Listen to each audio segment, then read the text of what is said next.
Hello students, welcome back to all of you. आज हम start कर रहे हैं एमएससी मैथमेटिक्स का एब्स्ट्रैक्ट अलजेब्रा। और स्टार्ट करने से पहले एक बार आपको इंट्रोड्यूस करवा देते हैं जो भी सिलेबस आपके एब्स्ट्रैक्ट अलजेब्रा में पूछा जाएगा। यूनिट वाइज आप यहाँ से इसका स्क्रीनशॉट ले सकते हो और बाद में आप अच्छे से पढ़ लेना। ओके, तो यहाँ पर जो मैंने पहले भी आपको कहा हुआ है कि अगर आपने ग्रुप एंड रिंग जो पेपर हमने बीएससी में पढ़ा था 5th सेमेस्टर में, अगर उसको अच्छे से कर लिया है तो आपको एब्स्ट्रैक्ट अलजेब्रा करने में ज़्यादा प्रॉब्लम नहीं आएगी। समझ रहे हो? जैसे यूनिट फर्स्ट की हम बात करें, conjugates, centralize, S N P groups, वैसे टॉपिक्स अलग है, पी ग्रुप आपके अलग आएगा, ठीक है। Counting orbit, Sylow subgroup, Sylow's theorem. Sylow's theorem जो टॉपिक है ना, ये मोस्ट इंपॉर्टेंट टॉपिक है यूनिट फर्स्ट का, राइट। तो जो सिलेबस आप देख रहे हो आपको कंप्लीट करना है। एप्लीकेशन ऑफ सैलोस थ्योरम, ठीक है, description of group of order P square and P into Q. तो इस टाइप से आपको यूनिट फर्स्ट का सिलेबस मैंने यहाँ पे लिखा हुआ है। यूनिट सेकंड यहाँ से स्टार्ट है, यूनिट सेकंड, और ये ब्लैक आप कंप्लीट 3 लाइन्स देख रहे हो, ये यूनिट सेकंड का सिलेबस रहेगा, right. Unit third, this is the unit third, module, cyclic modules. तो ग्रुप एंड रिंग का बेसिक यहाँ पे आपको काम आएगा। वैसे आप टॉपिक सारे न्यू देखेंगे यहाँ पे, समझ रहे हो, टॉपिक सारे आपको न्यू मिलेंगे, लेकिन जो आपका बेसिक है ग्रुप थ्योरी और रिंग थ्योरी का, वो आपको यहाँ पे देखने को मिलेगा। Okay, simple and semi simple modules, इस टाइप से आपके पास जो रिंग थ्योरी है उसका यूज होगा 4th यूनिट में, यूनिट नंबर 4th, ठीक है। स्क्रीनशॉट ले लीजिए इसका, आराम से बाद में देखिएगा। और आज जो हम स्टार्ट करने वाले हैं यूनिट फर्स्ट, और ये जो मेन टॉपिक है यूनिट फर्स्ट का, इसको स्टार्ट करने से पहले हम कुछ बेसिक से जो हमारे टॉपिक्स हैं, डेफिनेशंस हैं, उनको हम रिवाइज करेंगे, इसी के बाद हम आगे बढ़ेंगे। स्टार्ट करते हैं, कुछ मेन डेफिनेशंस हम पढ़ते हैं। सबसे पहले बाइनरी ऑपरेशन। बाइनरी ऑपरेशंस को हम कई बार कंपोजिशन भी बोल देते हैं, बाइनरी कंपोजिशन। कई जगह पे आपको मिलेगा बाइनरी कंपोजिशन। क्या होते हैं बाइनरी ऑपरेशन या बाइनरी कंपोजिशन? हम एक सेट लेकर चलते हैं, let G be non empty set. अभी हमें इसको ग्रुप नहीं बोलना है, सिर्फ हम सेट लेकर चले हैं। Then star is said to be binary composition, या फिर बाइनरी ऑपरेशन कुछ भी लिख सकते हो, in G if A star B belongs to G for all AB belongs to G। G के कोई भी 2 नंबर लोगे, उस पर आप स्टार ऑपरेशन अप्लाई करोगे, जो रिजल्ट आएगा वो भी अगर जी में आ जाता है, तब हम स्टार को कहते हैं बाइनरी ऑपरेशंस। एग्जाम्पल के लिए मैं नेचुरल नंबर ले लेती हूँ, नेचुरल नंबर का सेट ले, कोई भी 2 नेचुरल नंबर उठा लो, एनी 2 नेचुरल नंबर, मैंने उनको ऐड किया, 4 + 5, 4, 5 दोनों नेचुरल नंबर हैं, ऐड करोगे 9, क्या ये भी नेचुरल नंबर है? बिल्कुल है। इसका मतलब जो एडिशन है, therefore plus is binary operation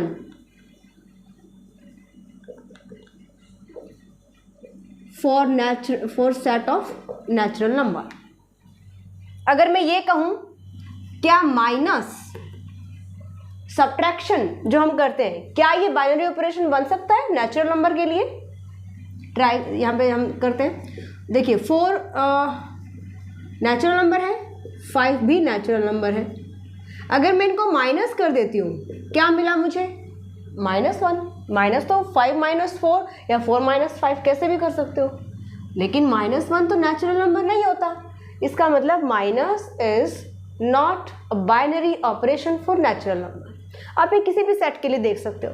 क्या माइनस इंटीजर्स के लिए होगा बाइनरी ऑपरेशन? बिल्कुल होगा, क्योंकि माइनस के नंबर इंटीजर होते हैं, समझ रहे हैं।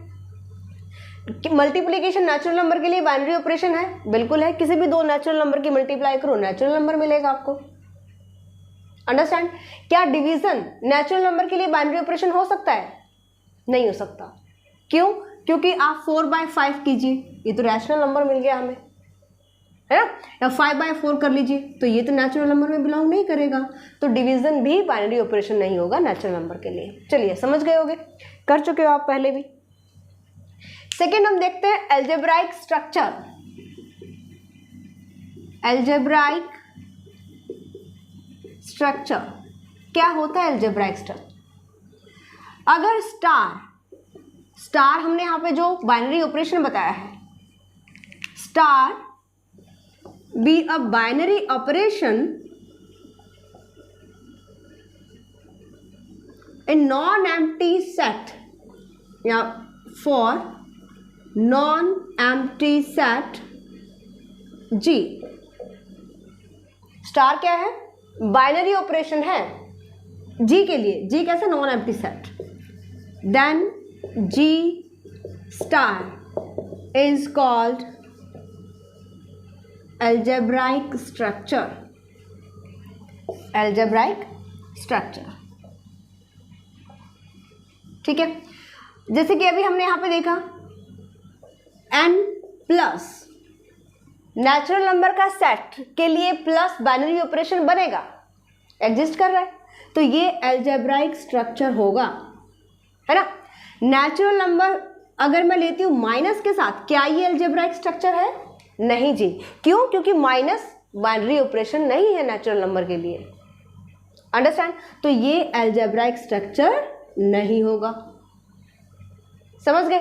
तो हमें ये बताना है कि अलजेब्राइक स्ट्रक्चर क्या होता है, कि जो भी और किसी भी सेट के पास एक से ज्यादा बाइनरी ऑपरेशन हो सकते हैं। नेचुरल नंबर की बात ले लो आप, natural number with respect multiply अगर हम लेते हैं तो multiplication is a binary operation for natural number. So N natural number का set with respect to multiplication becomes an algebraic structure. बन रहा है ना। Natural number with respect to division is not an algebraic structure. Okay, तो ये definition वैसे तो आप पढ़ चुके हो। इसके बाद हमारे पास आता है ग्रुप। किसी भी नॉन एम्प्टी सेट जी को आप ग्रुप कब कहते हो? या फिर मैं यहां पे ऐसे लिखूं, एन अलजेब्राइक स्ट्रक्चर। और अलजेब्राइक स्ट्रक्चर लिखने का मतलब क्या है कि बाइनरी ऑपरेशन आपके पास है। Algebraic structure G star B a group. G star यानी कि विद रिस्पेक्ट टू स्टार हम बता रहे हैं कौन कौन सी प्रॉपर्टीज होती हैं। सबसे पहले क्लोजर प्रॉपर्टी। क्लोजर प्रॉपर्टी क्या होता है भाई? क्लोजर प्रॉपर्टी में वही जो बाइनरी ऑपरेशन होता है भाई। कोई भी नंबर आप लो, for all A B, for all यहाँ पे हमें लिखना होता है, for all A B belongs to G, A star B कहाँ जाना चाहिए? जी में जाना चाहिए। तो जी क्लोज हो जाएगा with respect to given binary operation, ठीक है। सेकंड आप प्रूव करते हो एसोसिएटिविटी, एसोसिएटिव प्रॉपर्टी।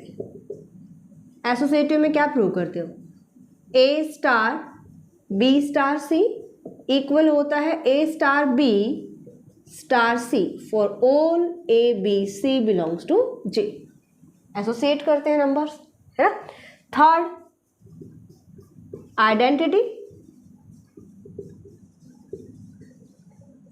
आइडेंटिटी का मतलब क्या है? जी के किसी भी नंबर के साथ अगर आप कोई ऐसा नंबर लेते हो जिस पर आप बाइनरी ऑपरेशन अप्लाई करो और हमें वही नंबर मिल जाए, चाहे आप इसको प्री मल्टीप्लाई करो चाहे आप इसको पोस्ट मल्टीप्लाई करो, for all a belongs to G, then ये जो ई नंबर हमने लिया है ना कि ए और ई पर हमने स्टार ऑपरेशन अप्लाई किया तो हमें वापस ए मिल रहा है, then e is called identity element. Identity element of G. Natural number के लिए आइडेंटिटी एलिमेंट कौन है? विद रिस्पेक्ट टू ऑपरेशन आपको डिसाइड करना पड़ेगा। विद रिस्पेक्ट टू एडिशन अगर हम लेते हैं, इसकी आइडेंटिटी क्या रहेगी? जीरो। किसी भी नंबर में, किसी नेचुरल नंबर में आप जीरो ऐड करोगे तो आपको वही नंबर मिलेगा, है ना। मल्टीप्लीकेशन आइडेंटिटी क्या होगी? विद रिस्पेक्ट टू अगर हम मल्टीप्लाई देखते हैं तो मल्टीप्लीकेटिव आइडेंटिटी क्या होती है? 1। किसी भी नंबर को आप 1 से मल्टीप्लाई करोगे तो वही नंबर आएगा, है ना। चलिए जी, लास्ट हमारे पास है इनवर्स। ग्रुप के लिए लास्ट प्रॉपर्टी इनवर्स। इनवर्स में आपको क्या करना है? आप किसी भी दो नंबर पर, जी के किन्हीं दो नंबर पर आप स्टार बाइनरी ऑपरेशन अप्लाई करो और आपको आइडेंटिटी मिल जाए, ठीक है। A star B is equal to A अगर आ जाता है, या फिर बी स्टार ए, क्या मिले आपको? आइडेंटिटी मिले। तो इनवर्स निकालने से पहले आपको आइडेंटिटी पता होना जरूरी है ना। So A star B equal to E equal to B star A for all A B belongs to G. क्या नेचुरल नंबर में with respect to addition inverse exist करता है? और ये जो नंबर होते हैं ना, जो ई है, यहाँ पे आप लिखो ई नंबर भी जी में ही बिलोंग करेगा, तभी आइडेंटिटी हो सकता है, समझ गए। अब यहाँ पर हम ये भी कह सकते हैं A is A inverse of B या B is A inverse of A, कैसे भी बोल सकते हो, राइट। तो जो आइडेंटिटी होती है वो ग्रुप का ही नंबर होना चाहिए। अब नेचुरल नंबर की हम बात कर रहे थे, क्या विद रिस्पेक्ट टू एडिशन इसका इनवर्स एग्जिस्ट करेगा? हमें पता है कि इसकी जो आइडेंटिटी है और इनवर्स भी उसी सेट का नंबर होना चाहिए। मैंने 1 लिया natural number, with respect to जो addition, with respect to addition identity क्या है? 0। अगर मैं देखूं कि मैं 1 में क्या ऐड करूं कि मुझे 0 मिल जाए, तो मैं -1 लूंगी। लेकिन -1 क्या नेचुरल नंबर है? नहीं है। तो with respect to addition natural numbers का इनवर्स एग्जिस्ट नहीं करेगा, ठीक है। अभी हमने बताया ना कि for all A B belongs to G, तो ये सारे नंबर उसी सेट के होने चाहिए, आइडेंटिटी भी, इनवर्स भी, राइट। तो यहाँ पर आप एज अ प्रैक्टिस आप प्रूव कर सकते हो। अगर हम रियल नंबर्स लेते हैं तो चारों ऑपरेशंस के with respect plus, minus, multiplication and division, आप देखो क्या ये ग्रुप बन रहा है। सेट ऑफ इंटीजर ले लीजिए, right, set of rational number ले लीजिए।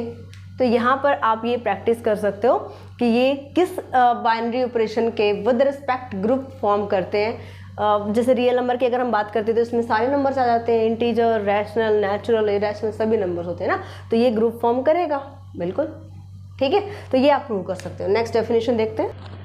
नेक्स्ट आता है अबिलियन ग्रुप। अबिलियन ग्रुप में क्या होता है? जिसमें हमने 4 प्रॉपर्टीज पढ़ी, क्लोजर, एसोसिएटिव, आइडेंटिटी, इनवर्स। इसी में आप एक और ऐड कर दो, 5th प्रॉपर्टी कौन सी? कम्यूटेटिव, कम्यूटेटिव, ठीक है। क्या होता है कि अगर ए स्टार बी हम ले या फिर बी स्टार ए ले, तो दोनों इक्वल आने चाहिए for all A B belongs to G. तो 5 प्रॉपर्टी हो जाती है कम्यूटेटिव ग्रुप में, ठीक है। कर चुके हो, आई थिंक यहाँ तक तो आपको क्लियर होगा।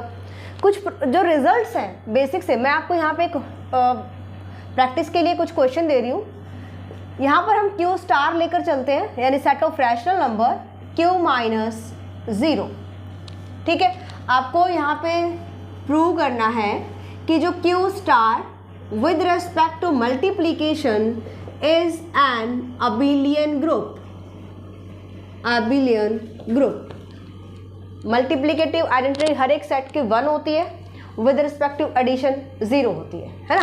तो यहाँ पर आपको ये प्रूव करना है कि क्यू स्टार क्या है? रैशनल नंबर में से हमने 0 नंबर को निकाल दिया है, ओके। देन आप प्रूव करो कि क्या है? अबिलियन ग्रुप है। इसी तरीके से आप प्रैक्टिस के लिए यहाँ पर कर सकते हो। आर स्टार, रियल नंबर्स में से हम 0 निकाल देते हैं, राइट। कॉम्प्लेक्स नंबर्स का सेट C-0, ये सभी के सभी क्या हैं? अबिलियन ग्रुप होते हैं, ठीक है।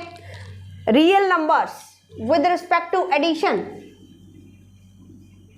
Form an abelian group. Set of integer, set of natural number with respect to addition, सभी के सभी क्या है? अबिलियन ग्रुप से। Set of rational number with respect to addition is an abelian group, okay. तो ये कैसे अबिलियन ग्रुप आएंगे आप प्रूव कर सकते हो। अगर कोई डाउट आता है तो नेक्स्ट क्लास से पहले आप कमेंट कर सकते हैं, नेक्स्ट क्लास में हम डिस्कस करेंगे, ओके। चलिए जी, इसके बाद कुछ इम्पोर्टेंट रिजल्ट्स यहाँ पर मैं आपको बताती हूँ, जिनका हम जो आगे थ्योरम्स आप पढ़ने वाले हो, जो अभी हमने सिलेबस देखा है यूनिट 1 में, जो आप सिलेबस पढ़ने वाले हो उसमें कहीं ना कहीं बार बार थ्योरम्स में रिजल्ट्स का यूज होगा, ठीक है। चलिए जी, आपको पता है कि किसी भी ग्रुप की, हम ग्रुप बोल चुके हैं, इसका मतलब हमारे पास क्या है? G with respect to star is a group, sorry, is a group.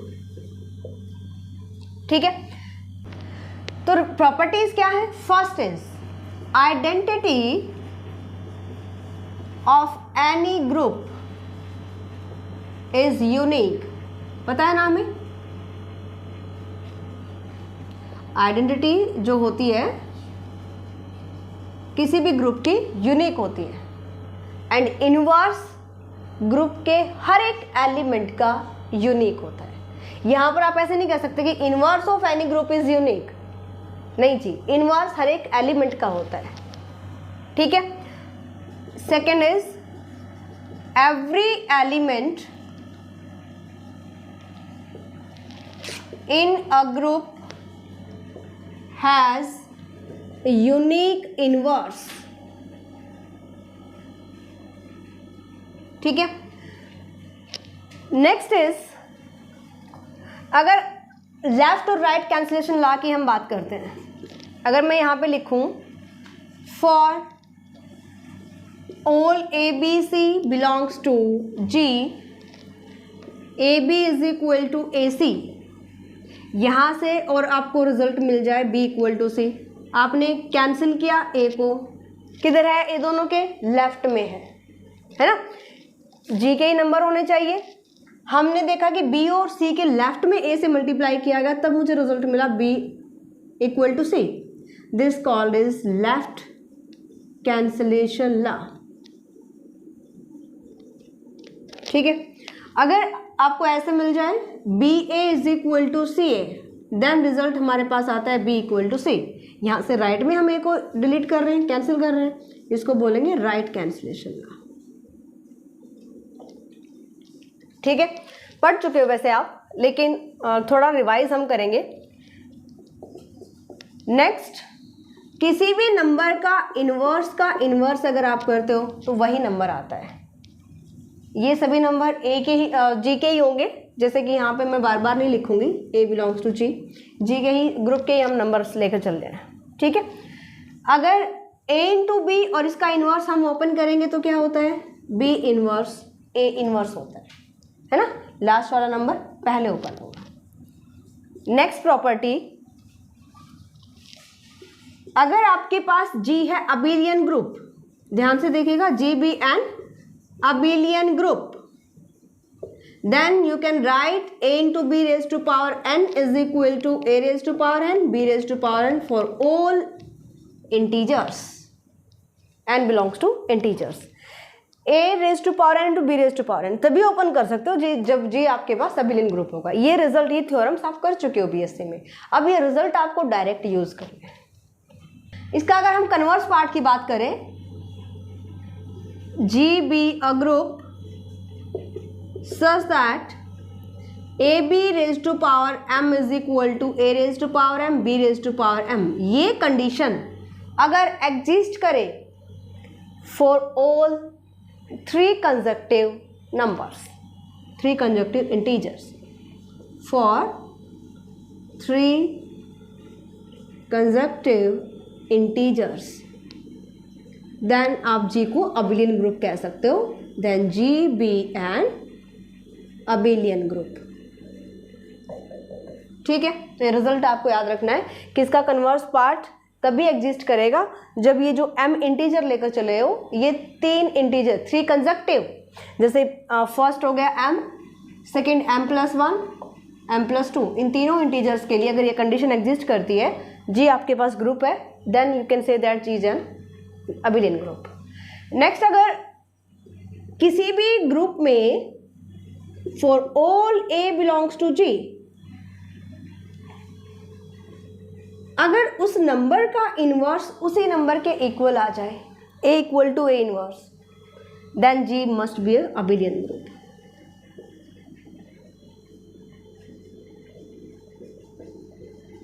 Must be an abelian group. ठीक है. ऑर्डर ऑफ ग्रुप आप पढ़ चुके हो. ऑर्डर ऑफ ग्रुप क्या होता है? अगर G finite number finite set है, if G be a finite group,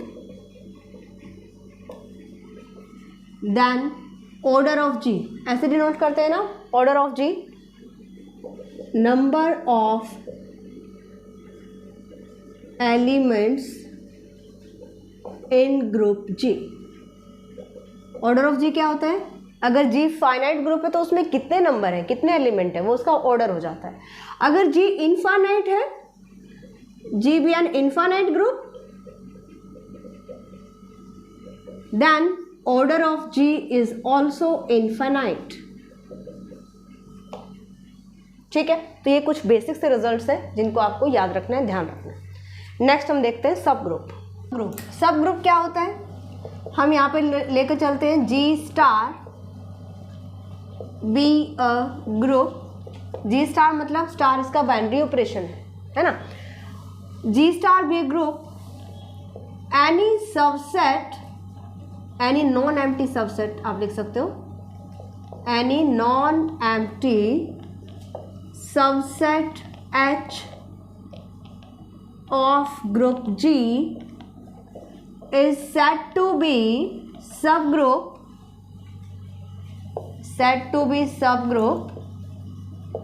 if H star be itself a group। H star मतलब दोनों का बाइनरी ऑपरेशन सेम होना चाहिए। ठीक है, अगर एच भी जो सबसेट है जी का, अगर वो भी सेम बाइनरी ऑपरेशन के विद रिस्पेक्ट ग्रुप फॉर्म करता है, उसको हम बोलते हैं subgroup. Okay, cyclic group, cyclic group क्या होता है, a group G is said to be cyclic, is said to be cyclic group if, अगर हम किसी भी ग्रुप के नंबर्स को इस फॉर्म में अगर हम डिनोट कर सकें, if for every number, every a belongs to G, every लिखा है यानी कि for all number a belongs to G, such that G is equal to a raise to power T for all t belongs to z and g belongs to g।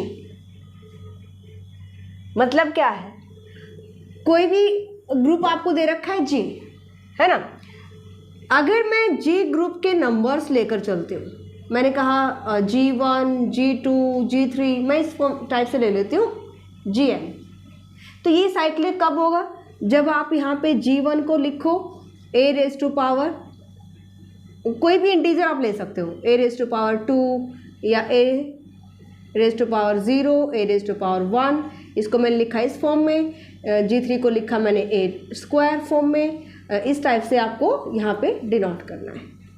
Okay, कोई भी integer यहाँ पर जो आप देख रहे हो ना, कंजक्टिव लेना जरूरी नहीं है, अभी हमने कहा कि t belongs to any integer. ठीक है, तो अगर g1 g2 g3 gn इसके अंदर ऐसे नंबर है, तो इनको आप किसी g के ही नंबर्स की पावर्स में लिख सकते हो, है ना। a किसका नंबर है, g का नंबर हमने लिया, तो हम, और g किसका नंबर है, g ग्रुप का ही नंबर, तो g ग्रुप के नंबर को अगर आप इसी के नंबर के किसी इंटीग्रल पावर की फॉर्म में लिख सकते हो, तब हम कहते हैं g को साइक्लिक ग्रुप। राइट, ये होता है साइक्लिक ग्रुप के नंबर्स।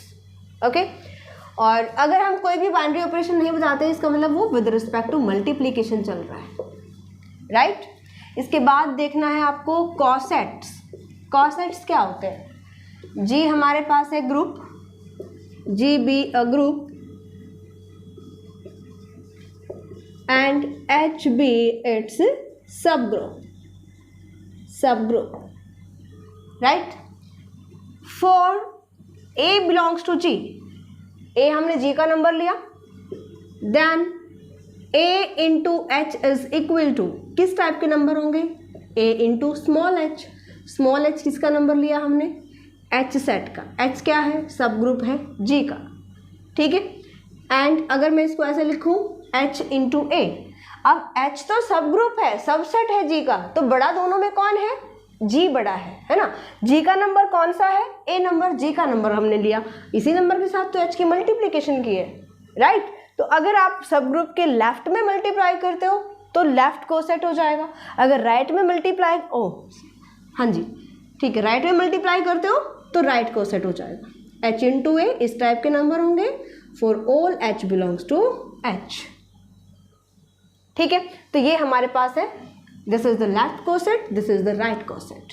अब इन पर बेस्ड आपको कुछ रिजल्ट्स मैं आपको बताऊंगी जिनको आपको डायरेक्ट याद रखना है, और ये सभी रिजल्ट्स आप नोट करते चलिएगा, आगे थ्योरम्स में हम इनका डायरेक्ट यूज करेंगे। तो इंपॉर्टेंट रिजल्ट्स हम देखते हैं यहाँ से।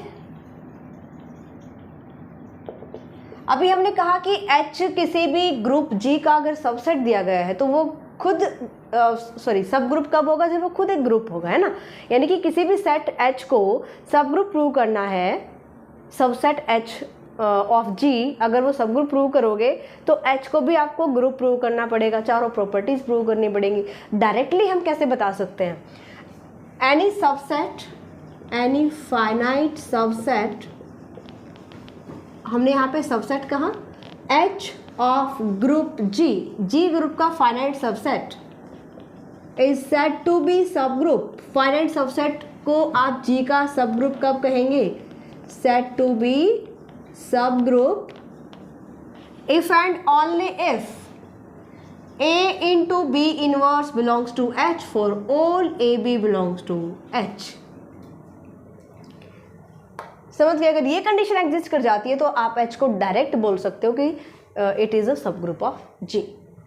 सेकेंड, एक कंडीशन और भी होती है, अगर विद रिस्पेक्ट टू, मैं इसको ऐसे लिखूं, A minus B belongs to H for all AB belongs to H, right. अब देखिए A माइनस B, ये कंडीशन कब आती है? यहाँ पर जो G है ग्रुप है, इसका जो बाइनरी ऑपरेशन है वो मल्टीप्लिकेशन है। यहाँ पर जो G ग्रुप हमने लिया, इसका बाइनरी ऑपरेशन है एडिशन। अगर ए बी नंबर H के नंबर है, H सबसेट है G का, G ग्रुप है, तो B का इनवर्स एग्जिस्ट करेगा। With respect to addition B का इनवर्स क्या होता है? माइनस B होता है ना। तो इस टाइप से विद रिस्पेक्ट टू एडिशन अगर लिया जाए तो आपको कंडीशन बतानी है कि H सबसेट होगा G का if and only if A minus B belongs to H। अगर आप ये एक ही कंडीशन प्रूव कर देते हो तब हम कह सकते हैं डायरेक्टली, बिना चारों कंडीशन प्रूव करे, कि ये इसका सब ग्रुप है, ठीक है। नेक्स्ट देखते हैं, अगर मैं यहाँ पे लिखूँ a finite subset H of a group G is a subset of group G if A into B belongs to H for all AB belongs to H, ठीक है, तब भी आप इसको बोल सकते हो सब ग्रुप। नेक्स्ट देखते हैं, H एंड K दो हम लेकर चलते हैं, are two subgroups of a group G। H and K दो सबग्रुप दिए गए हैं। Then H into K किस टाइप के नंबर होंगे? H into K where H belongs to H, K belongs to K। ये एक सेट हमने लिया, दोनों सबग्रुप्स की मल्टीप्लिकेशन, ओके। ये भी सबग्रुप होगी G का, यानी कि H into K is also subgroup of G if and only if H into K is equal to K into H। BSc में आपने थ्योरम प्रूव कर चुके हैं, ठीक है। Next result,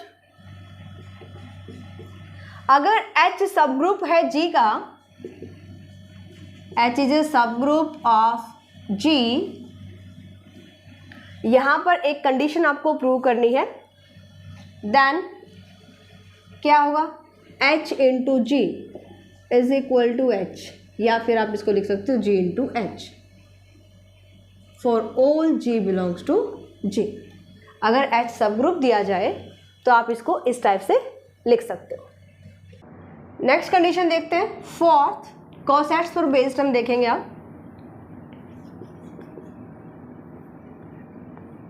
H be a subgroup of G if and only if H into G या फिर G into H किसके इक्वल हो, H के इक्वल हो, for all G belongs to H। ये रिजल्ट आप नोट कीजिएगा सभी। नेक्स्ट आता है कि किसी भी दो राइट कोसेट्स को, कोई भी दो राइट कोसेट ले लीजिए, एनी टू राइट और लेफ्ट पर भी ये रिजल्ट अप्लाई होगा। Right cosets of group G are identical और डिसजॉइंट। या तो दो राइट कोसेट अगर हम लेते हैं HA HB, दो राइट कोसेट हमने लिए for all AB belongs to G, तो या तो इनकी इंटरसेक्शन फाई आएगी या फिर दोनों सेम होंगे, या फिर HA इज इक्वल टू होगा HB के। ठीक है, नेक्स्ट रिजल्ट, अगर H फाइनाइट सब ग्रुप है, if H be a finite subgroup of G, then order of H is equal to order of its right or left cosets। ठीक है, यहाँ पर for all A belongs to G, तो इसके जो cosets का जो ऑर्डर होता है सब ग्रुप के इक्वल कब आता है, जब H फाइनाइट सब ग्रुप दे रखा है G का।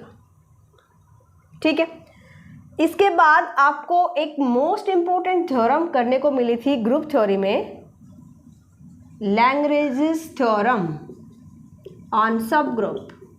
Lagrange's theorem most important theorem थी।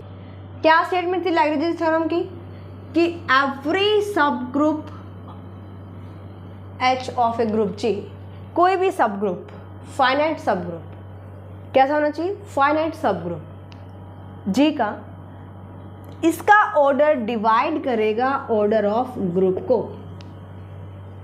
ठीक है, so order of every finite subgroup of a group G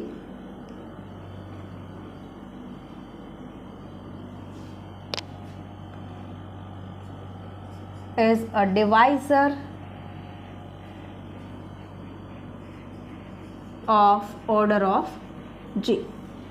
ठीक है, ऑर्डर ऑफ H किसको डिवाइड करेगा, ऑर्डर ऑफ G को। ये हमारे पास लैग्रेंजेस थ्योरम, इसका बहुत यूज़ आप देखोगे यहाँ पे जब हम इसकी थ्योरम्स करने वाले हैं, जब थ्योरम्स हम स्टार्ट करने वाले हैं। ठीक है, तो आज की क्लास में हम यहीं तक रिजल्ट करते हैं। इसके बाद थोड़ा सा बेसिक पार्ट और रह जाता है, जिसको करने के बाद हम नेक्स्ट क्लास में हमारा मेन टॉपिक स्टार्ट करेंगे। मिलते हैं नेक्स्ट क्लास में, बाय, टेक केयर।